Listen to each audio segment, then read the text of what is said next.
Fishing, chances are you're not going to die. A lot of people don't even go to the hospital. It's painful, and a lot of people say the next day is a lot worse than the first day that you get bitten. They say it's like a bad hangover. Okay? Pretty bad stuff. But you're going to get bitten by this snake when you're out hunting and fishing because you're going to step on it. You're not even going to see the snake. And that's how most people who are hunting and fishing get bit by snakes. You don't even see them. You step over a log. You're setting up your tent. You're fishing in the water and something comes up next to you. It doesn't mean to bite you, but it just so happens, okay? Now, for those of you who don't know a lot about venomous snakes when you're out hunting and fishing, or even if you're just hanging out in your backyard, a way to recognize a snake in North America that's venomous is to just look at the shape of the snake's head. It's going to look like a V shape, okay? That's a sign that it's a venomous snake. If you see that, don't go near it. And if you get bit by it, definitely this is the only time I'm going to tell you to kill a snake and take it with you to the hospital so they can tell you, so they can treat you with the right anti-venom, okay? If you get bit by a rattlesnake and you go and they give you copperhead medicine, it's not going to help you, okay? So this is one of the snakes that you could bump into in North America, the best one. This is called a water moccasin. It's also called a cottonmouth. You've already figured out she's about as much fun as having your knee drained to handle. This is a snake that doesn't play.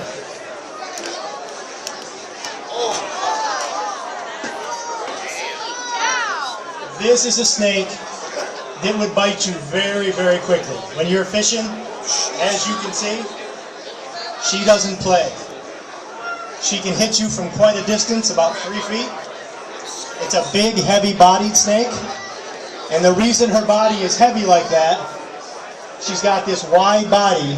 It allows her to sit on top of the water and move right across the water really, really easily. That's why a lot of people get bitten when they're fishing. They move right across the water and they just sit right there and bounce on the water. And you try to shush them away with your hand or your fishing pole. Not a good idea. Definitely not a good idea. But it's just like any other snake though. Okay, they want to be left alone. When you come in the water and you're fishing or you're hunting, unfortunately guys, you're in their territory. And when you're in the water around a moccasin, they do have a tendency, they don't go after you like some of the stories that they tell, but they are kind of a territorial snake. They are a snake that doesn't deal well with people being around them. They get the name cottonmouth from the inside, the white inside their mouth. That's when they open their mouth. They don't have a rattle, so they open their mouth and they try to warn you with that bright white color in there. So when you see that, when you're hunting and fishing, you see a nice bright white open mouth, might be a good idea not to go too close to that. We don't have any water moccasins in New York, in spite of what some of you have heard. We don't have any. You don't find water moccasins above South Carolina. It's too cold for them. But there again, the snakes we have out in our backyard, the water snakes, they're kind of sassy just like a water moccasin, so they're just better left alone. But the bite from this is going to require some hospitalization. This has a lot of toxic venom in there. You definitely don't want to get bit by a moccasin. And if you do, definitely get yourself some medical help, for sure. The most dangerous snake on the East Coast. You bump into this snake, you get bit by this snake. This is the snake you've got to make a quick run to the hospital. You don't have much time. The venom from the eastern diamondback rattlesnake is very strong.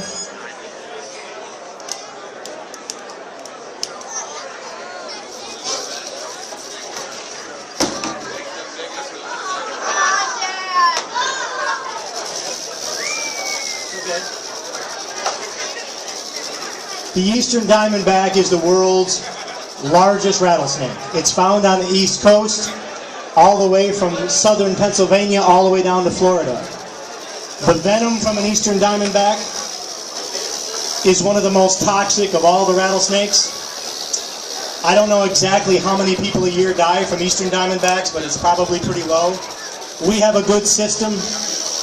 We have a good system here in this country. When you're bitten by a snake, they can usually get you right in and get you taken care of. But if you're bitten, you're hunting and you're fishing, and you know you've been bitten by an eastern diamondback, trust me, you want to get to help as soon as you can, okay? Eventually, things like heart attack, central nervous system failure, when you get bit by this snake, all kinds of good things start to happen. You start to lose your eyesight, you can't breathe, can't walk, all kinds of good stuff. But the eastern diamondback is just like any other snake we've seen. They don't want to bite you, they just want to be left alone. And most of the time when you're out there hunting, and you hear that noise, that should tell you all you need to know, that it's close by, and you want to kind of give it a wide berth. Now see, that was a long ways away from you, but it got its message across. Most rattlesnakes will even bluff. They'll bluff strike at you. They'll rattle like this.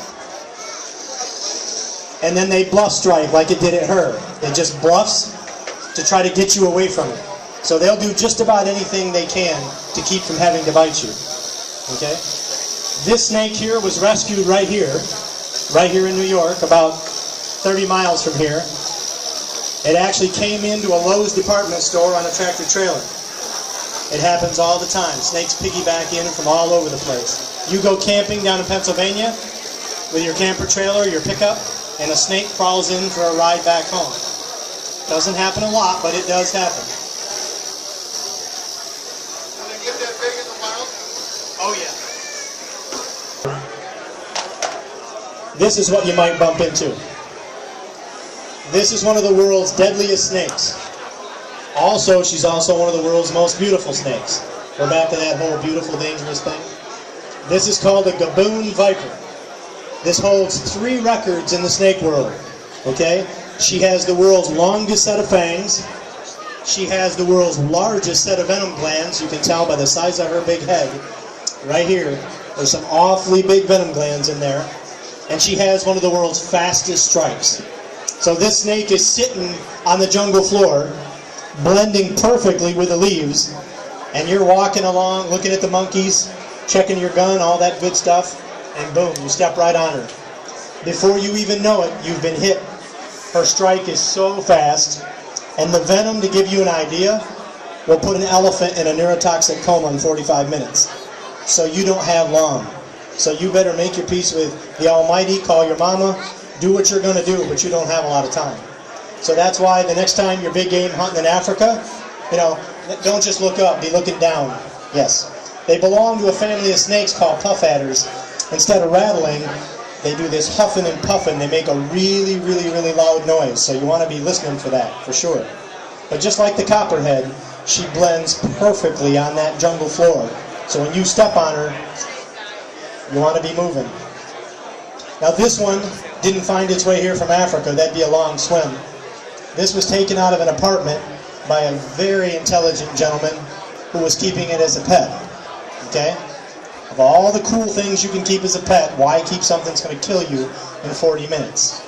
I mean, when I took it out of his apartment, I told him, you know, why don't you keep something, you know, gentle, like maybe a wolverine, or a Komodo dragon, or a mountain gorilla, or something, you know, like that. So, but her name is Faith. I named her that because if she bites you, it's going to take a lot of it to pull you through. And she didn't push down and envenomate, she just kind of warned me. And I was quite happy about that. Because I was thinking, I'm doing a birthday party and I'm talking and I just fall over dead. I mean, how do you top that birthday party, right? This is a snake that's never seen a crowd before. And so you are the first people that are going to see her. This is my small one. I have a giant one at home that is too big and too unpredictable to bring in front of a crowd. But, Cohen, we talked about this. What's the world's longest venomous snake? King cobra. That's right. King cobras are one of the world's deadliest snakes.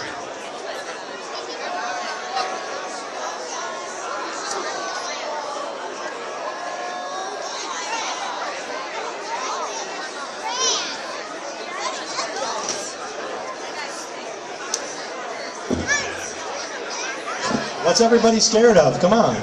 It's just one of the world's most deadly snakes that's never been in front of a crowd before.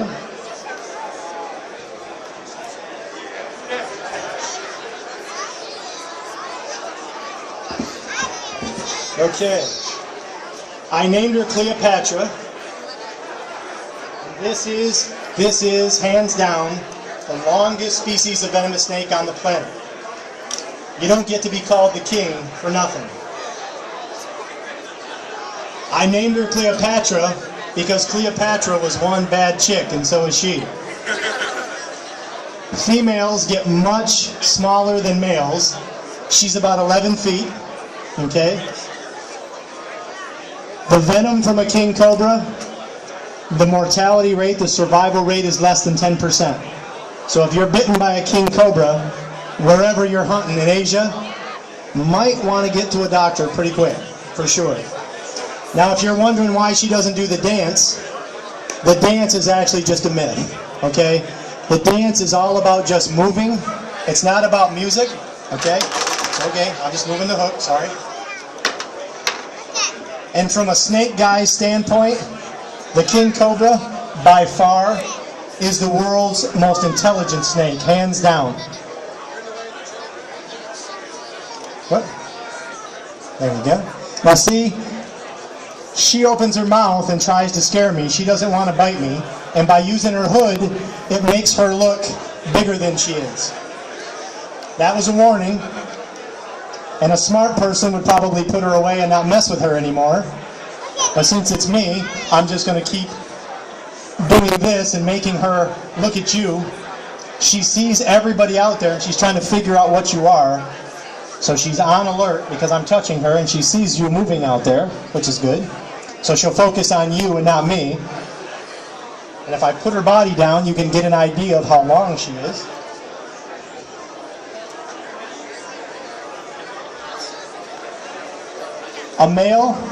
My male king cobra that I named Tyson, he's 15 feet and he can hood off the floor almost 4 feet.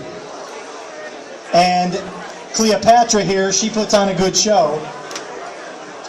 She's a really nice, well-mannered lady. Tyson would come across the room after any of us that moved.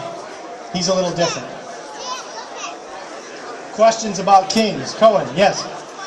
Yeah.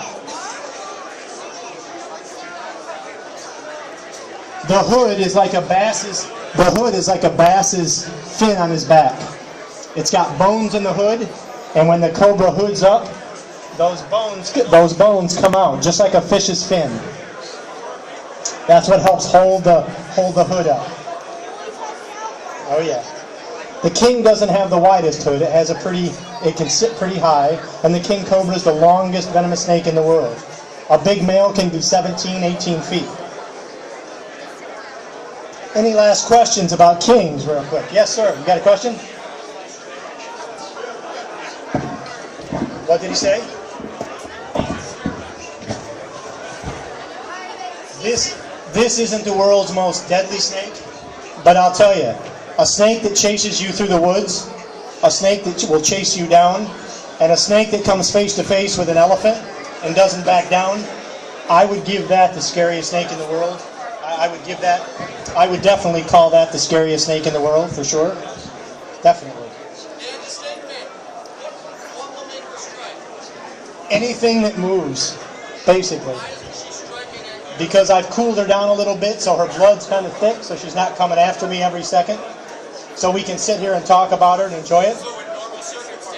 Normal circumstances, she's pretty standoffish. My big male would chase you across the room by now. Because I would have been over there, and he would have been right behind me. Yes. I thought cobras were black with a gold band around them every so often. Cobras come in all different kinds of colors, all different sizes and shapes. We actually, for you hunters, we have a member of the cobra family here in the United States. It's called the coral snake. It's kind of a pretty little snake. It's a member of the cobra family. Doesn't have a hood. Now, for the kiss of death, don't even think about it. I'm not going to do something stupid like that. You kidding me? There are cobras that spit venom. There are cobras that spit venom for defense. This is not one of them. She doesn't spit. Besides, if they were going to spit, you could probably hear them before they do it. Be like, so you'd be ready for it. Pretty much. I got you. Any other king questions? Yes, sir.